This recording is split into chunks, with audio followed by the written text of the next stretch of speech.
பாரத தேசத்தின் மகோனதமான புராண இதிகாசங்களை முழுமையாக அறிந்து கொள்ள சப்ஸ்கிரைப் திலக். ஏ மதிகட்ட கம்சனே, ஏ மதிகட்ட கம்சனே, மதிகட்ட கம்சனே, யார் என்னை மரியாதையின்றி அழைப்பவன்? யார் என்னை என் பெயர் சொல்லி அழைப்பவன்? என் முன்னால் வா. ஏ மதிகட்ட கம்சனே, இது உன் பெருமைக்குரிய நேரம் அல்ல. உண்மையில் நீ இப்போது உன் கையால் உனக்கே தீயிட்டுக் கொள்ளச் செல்கிறாய். அடே முட்டாள், எவளை பாசத்தோடு நீ இன்று தேரில் அமர்த்தி அழைத்துச் செல்கின்றாயோ, அந்த தேவகியின் 8வது கர்ப்பத்தில் பிறக்கும் குழந்தைதான் உனக்கு பாசக்கயிறு. இவளுடைய 8வது பிள்ளை உனக்கு யமனாவார். உன் பாச தங்கையின் பிள்ளை உனக்கு பாசக்கயிறு. உன் பாச தங்கையின் பிள்ளை உனக்கு பாசக்கயிறு. உன் பாச தங்கையின் பிள்ளை உனக்கு பாசக்கயிறு. பாசக்கயிறு, பாசக்கயிறா? என் தங்கையின் பிள்ளை என்னை கொல்லுவானா? இவன் ஜாதகத்தை கிழிப்பதற்கு ஒருவரை என் தங்கை தருவாளா? இந்த கம்சனுக்கு தேவகியின் 8வது கர்ப்பத்து பிள்ளை யமனா?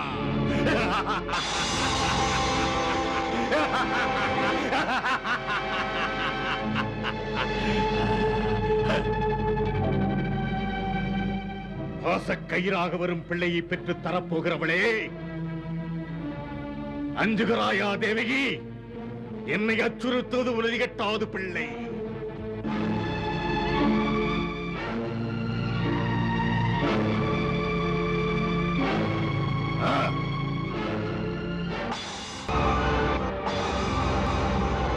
ஆத்திரம் உங்கள் கண்களை மறைக்கிறதா? தேவகி உங்கள் அன்புக்குரிய தங்கை, மகளை போன்றவள். திருமணத்தை நடத்தி வைத்த அண்ணன் மரணத்துக்கு காரணமாவதா? தடுக்காதே வசுதேவா. பிரச்சனைக்குரிய மூல காரணத்தை நான் ஒழித்தே தீருவேன். கம்சனை பற்றி உனக்கு தெரியும் அல்லவா? இனிமேலும் இதில் நீ தலையிடாதே. இளவரசி, மறந்து விட்டீர்களா? இவள் என்னுடைய மனைவி. இவளை காப்பது என்னுடைய கடமை. மனைவியை காப்பாற்றுவதற்காக வசுதேவன் தன் உயிரையும் கொடுப்பான். தான் வாழ தங்கையை கொல்லுவது பாவம். ஆண்மையுள்ள ஒருவர் தன் கைகளை ஏன் கரைப்படுத்திக் கொள்கிறீர்கள்? அவளோ பெண், அதுவும் உங்கள் தங்கை. திருமண கோலம் மாறவில்லை. தேரோட்டி வந்தது யாரை ஏமாற்றுவதற்காக? புரிந்து கொள்ளாமல் இப்படி நீ பேசாதே. கம்சன் மடிய விரும்பவில்லை. இப்படி ஒரு முடிவு என்று தெரிந்த பிறகு தப்பிக்க பார்ப்பதிலே தவறொன்றுமில்லை. அதில் தலைகுனிவும் இல்லை. அன்பு பாசமெல்லாம் என் உயிருக்கு பிறகுதான். மரியாதையாக ஒதுங்கிப்போ. சகோதரியால் நான் சாக விரும்பவில்லை. இங்கு எனக்கு மரணமே இல்லை. ஜடித்த மனிதன் சாகாமல் இருந்ததாக சரித்திரமே இல்லை. தேவகியின் உயிர் பறிக்கப்படுவதினால் கம்சனின் உயிர் காப்பாற்றப்படும் என்றால் வாளை வீசுங்கள், எங்களை கொல்லுங்கள், நீங்கள் அமைதியாக வாழுங்கள். பிறக்கும் போதே மரணமும் பிறந்து விடுகிறது. தன் பிறந்த நாளை கொண்டாடுகிறான். மரணம் ஒரு நாள் வரும் என்பதை மறந்து விடுகிறான். அவன் மறந்தாலும் மரணம் மறக்குமா? கம்சனுக்கு கூட மரணம் உண்டு, மடிவதுண்டு. காரணங்களை கிள்ளி எறிந்தால் போதுமா? காலன் கணக்கை யார் மாற்றுவது? பாச தங்கையை கொன்று பழியை சுமந்து சென்று பாழும் நரகத்தில் விழ வேண்டுமா? பழி சுமப்பேன் என்று நீ என்னை பயமுறுத்த வேண்டாம். கம்சன் பயப்படவே மாட்டான். அப்படியானால் இந்த தேவகியிடம் பயம் எதற்கு? இந்த பேதை உங்களை என்ன செய்து விடுவாள்? பெறப்போகிறாளே யமனை. அசரீரி உன் காதில் கேட்கவில்லை? கேட்டேன். இவளிடம் பயப்பட நியாயமே இல்லை.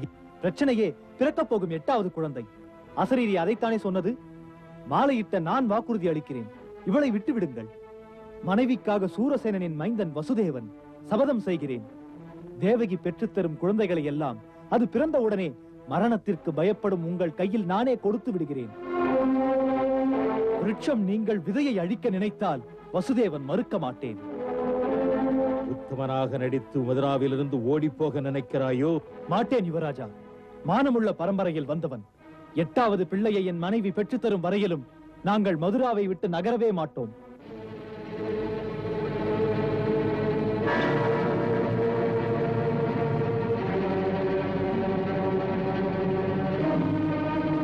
இப்படி சொல்லியும் நம்பிக்கை வரவில்லை என்றால் இனி வாய் பேசாது. என் வாழ் பேசும் அளவுக்கும் வைத்து விடாதீர்கள். வசுதேவன் வாள் எடுத்தால் என் வம்சமே வாள் எடுக்கும், போர் வெடிக்கும். பிரிவினை கூடாதென்று மகரிஷி கர்கர் மன்றத்தில் போதனை செய்தார். அவர் சொன்னது காற்றோடு கரைகிறது.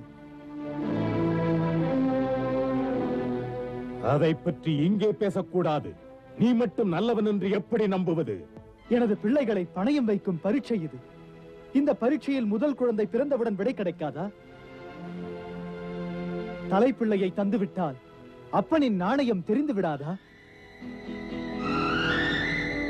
வாய்மையில் வளர்ந்தவன் நான், பொய்மையில் நான் வாழ்வதில்லை.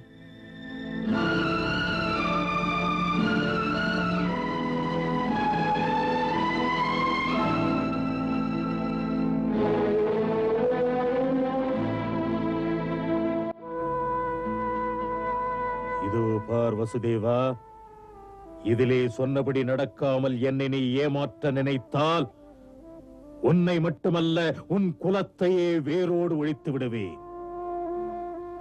கொடுமையான குணம் எனக்கு கம்சன் நினைத்து விட்டானால்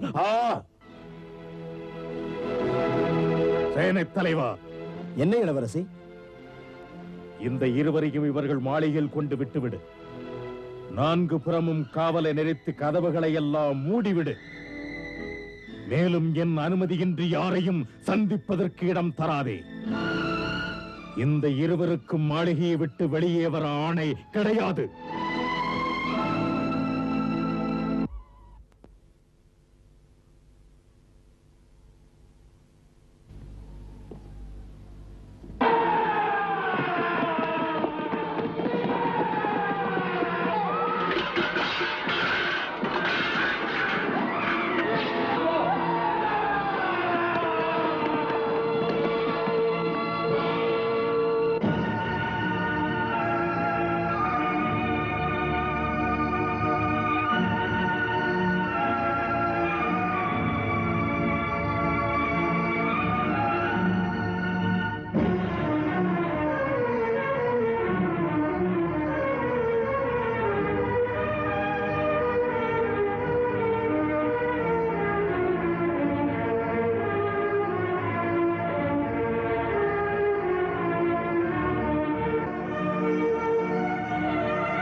இந்த மாளிகையில் வேறு யாரும் இருக்கக்கூடாது. இனிமேல் இது சிறைக்கூடமாகிவிட்டது. இங்கிருந்து தப்ப நினைத்தாலோ அதற்கு முயன்றாலோ அவர்கள் உயிர் பறிக்கப்பட்டு விடும். ஏமாற்றும் எண்ணம் இருவருக்கும் வேண்டாம். வாருங்கள்.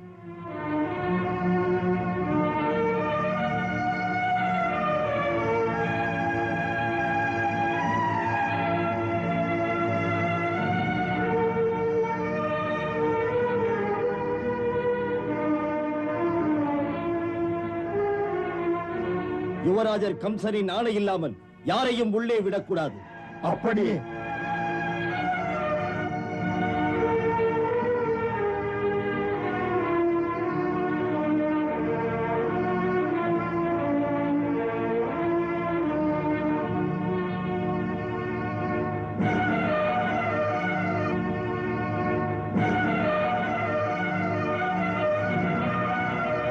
தேவி, இந்த மாளிகை உன்னை வரவேற்க அலங்கரிக்கப்பட்டது.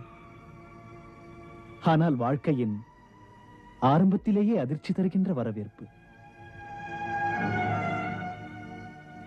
புகுந்த வீடு வரும்போது எங்களுக்கு வரவேற்பை காட்டிலும் பாதுகாப்பு தான் அவசியமாகிறது.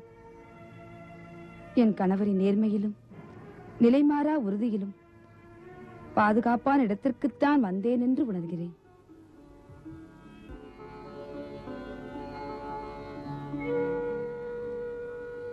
கோபத்தில் அண்ணன் கொலை புரிய வாளெடுத்த போது என்னை காத்தீர்கள். பட்ட நன்றி கடனை எப்படி தீர்ப்பேன்? தேவி, வாழ்க்கை வியாபாரம் இல்லை, கணவன் மனைவி கடன்படுவதும் இல்லை. இனிமேல் இன்பத் துன்பங்கள் இருவருக்கும் பொதுவல்லவா?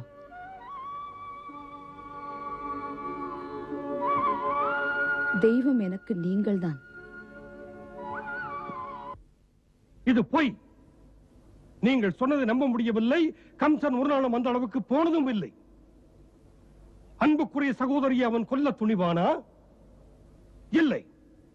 அவன் தேவகி மீது உயிரையே வைத்திருக்கிறார். அமைச்சரே, நீங்கள் சொன்னது ஏற்கக்கூடியதே அல்ல. மன்னிக்க வேண்டும் மன்னவா. நடந்த நிகழ்ச்சிகள் மெய்காப்பாளர்கள் வீரர்கள் முன்னாலேயே நடந்தது. கோட்டையில் ரகசியமாய் நடக்கவில்லை. அதனால் நான் சொன்னேன், மன்னர் தவறாக நினைக்காதீர்கள். நல்லது. கம்சனை வரச் சொல்லி இருக்கிறேன். இது பற்றி கேட்கிறேன்.